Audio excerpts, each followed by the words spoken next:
रामपुर गांव में जगदीश अपनी पत्नी सुजाता और 12 साल की बेटी रोहिणी के साथ रहता था। उनका छोटा सा परिवार खुशियों से भरा था। एक दिन, पापा देखो तो, मैं अपने स्कूल में अव्वल आई हूँ। शाबाश मेरी बेटिया, ऐसे ही पढ़ लिख कर मेरा नाम खूब रोशन करो। शाबाश। जगदीश के इस परिवार में भले ही गरीबी थी, लेकिन खुशियों की कोई कमी नहीं थी।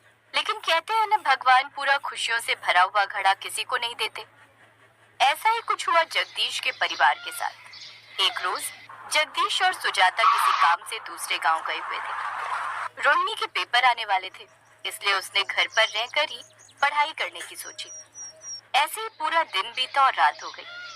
अब तक तो माँ और पापा को घर पर आ जाना चाहिए था, बड़ी देर हो गई। जैसे जैसे रात बढ़ रही थी, उसका दिल बैठा जा रहा था। वो दरवाजे पर बैठकर काफी देर तक उनका इंतजार करती रही। ऐसे ही आधी रात हो गई। अब रोहिणी को उनकी चिंता सताने लगी। वो जल्दी से अपने पड़ोस में गई और उसने ममता का दरवाजा खटखटाया। क्या हुआ बेटी? काकी देखो ना, माँ और पापा सुबह से पड़ोस के गांव किसी काम से गए थे। उन्होंने कहा था 2 घंटे में लौट आएंगे, लेकिन वो अभी तक नहीं लौटे। हो सकता है वो किसी रिश्तेदार के घर गए होंगे और आज वो वहीं ठहर गए होंगे। नहीं काका, वो कभी ऐसा नहीं करते। वो मुझे यूं ज्यादा देर तक अकेले छोड़कर नहीं जाते। मुझे उनकी चिंता सता रही है। अच्छा ठीक है, तुम परेशान ना हो, हम अभी तुम्हारे साथ चलते हैं। वो लोग पास के गांव काशीपुर की ओर निकल पड़े, लेकिन आधे रास्ते पर पहुंचने पर उन्हें काफी भीड़ दिखाई दी। वो वहां पहुंचे तो उन्होंने देखा एक बस खाई में गिरी हुई है और लोगों को वहां से अस्पताल ले जाया जा चुका है।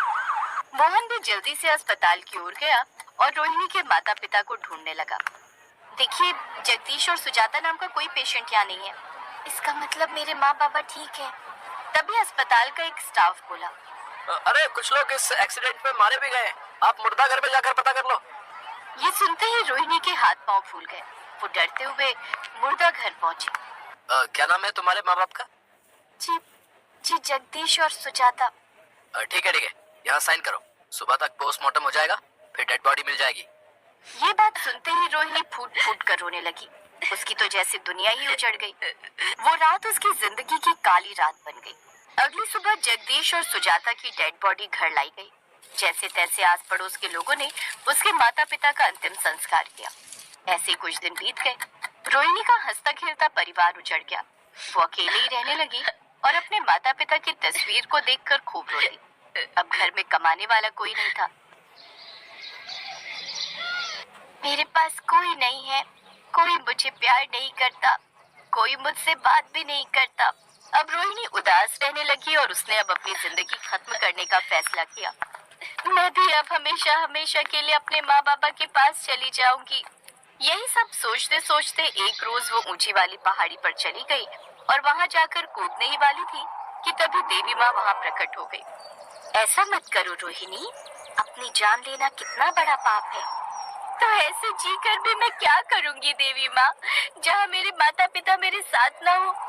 बेटी, मैं तुम्हारे माता पिता को तो नहीं लौटा सकती, लेकिन तुम्हें कोई वरदान जरूर दे सकती हूँ।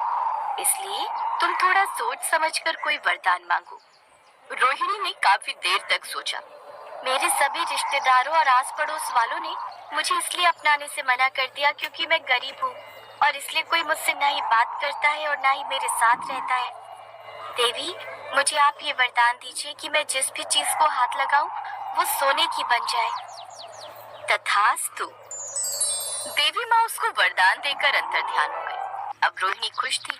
उसे लगा कि अब सब उसे प्यार करेंगे क्योंकि उसके पास हर चीज को सोने की बनाने की शक्ति जो थी। रोहिणी खुशी खुशी घर लौट आई और अपने घर को देखकर कहने लगी, सबसे पहले मैं इस टूटी फूटी झोपड़ी को ही सोने की बना देती हूँ। मैं चाहती हूँ कि ये मेरी टूटी फूटी झोपड़ी जल्दी से सोने की बन जाए। रोहिणी के इतना कहते ही उसकी टूटी फूटी झोपड़ी सोने की बन गई। न सिर्फ घर, बल्कि घर के अंदर रखी सभी चीजें भी सोने की बन गई। अरे वाह, ये तो चमत्कार हो गया।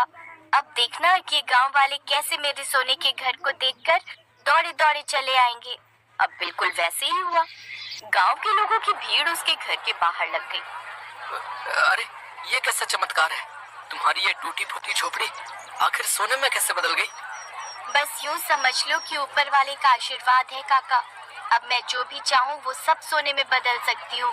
ये सुनकर सभी गांव वाले आपस में खुसुर फुसुर करने लगे। क्या क्या तुम सच कह रही हो? अगर ऐसा है तो तुम्हें इस नेक काम में सब गरीबों की मदद करनी चाहिए। तुम्हें अपने इस वरदान का इस्तेमाल सबकी भलाई के लिए करना चाहिए। अगर तुम ऐसा करोगी तो तुम हम सबके लिए भगवान बन जाओगी। लेकिन इसके लिए मुझे करना क्या है? तुम इस पूरे गांव को सोने में बदल दो। इससे सबकी गरीबी दूर हो जाएगी और हर जगह हमारे गांव के ही चर्चे होंगे। ठीक है काका, मैं चाहती हूँ कि मेरा ये सारा गांव सोने का बन जाए। उसके इतना कहते ही सारा गांव सोने का बन गया। अरे ये तो सचमुच कमाल हो गया भैया। अरे सारा गांव सोने का हो गया भैया। अरे वाह, ये तो ऐसा लग रहा है जैसे हम तो रातों रात स्वर्ग में पहुंच गए। अब सभी गांव वाले खुश थे, लेकिन अनजाने में वो ऐसा कुछ भूल गई जिससे गांव के साथ साथ वहाँ की चीजें भी सोने की बन गई। सब कुछ सोने का बन चुका था। हे राम, ये क्या अनर्थ हो गया। अगले दिन एक बूढ़ी औरत रोहिणी के पास आई। ये तूने क्या किया बेटी? मैंने तो सबकी इच्छा पूरी की है। मुझे लगा सब कुछ सोने का कर देने से लोग मुझसे बहुत खुश होंगे और वो सब मुझे ढेर सारा प्यार करेंगे। नहीं बेटी, ऐसे तो सबकी जान को खतरा हो सकता है। अगर यहाँ रखी हर चीज सोने की हो जाएगी तो सब पिएंगे क्या और खाएंगे क्या?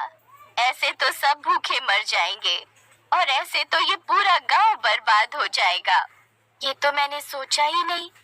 अब सब कुछ पहले जैसे कर दे बेटी। लेकिन अम्मा, ये सब मेरे हाथ में नहीं है। मुझे तो वरदान बस सोने की चीजों में बदलने का मिला था। तभी रोहिणी को तेज प्यास और भूख लगी, लेकिन सब कुछ सोने में बदल गया था, इसलिए न तो वो पानी पी सकती थी और न ही वो कुछ खा सकती थी। हे देवी माँ, मेरी मदद करो। तभी वो बूढ़ी औरत देवी माँ के रूप में प्रकट हो गई। मुझे माफ कर दो देवी माँ, मुझसे गलती हो गई जो मैंने आपसे ये वरदान मांगा। मुझे अब ये सब नहीं चाहिए, मुझे पहले जैसा कर दो। अब देवी माँ ने रोहिणी से वो वरदान वापस ले लिया, साथ ही उसे हमेशा खुश रहने और सब उसे प्यार करे ऐसा वरदान दिया। अब तुम्हें कभी किसी चीज की कमी नहीं होगी, साथ में सब तुम्हें प्रेम करेंगे। देवी माँ वहाँ से अंतर्ध्यान हो गई। ममता और मोहन की कोई औलाद नहीं थी, इसलिए उन्होंने रोहिणी को अपनी बेटी के रूप में स्वीकार कर लिया। साथ ही उसे पढ़ने के लिए स्कूल में डाल दिया। अब रोहिणी खुशी खुशी रहने लगी।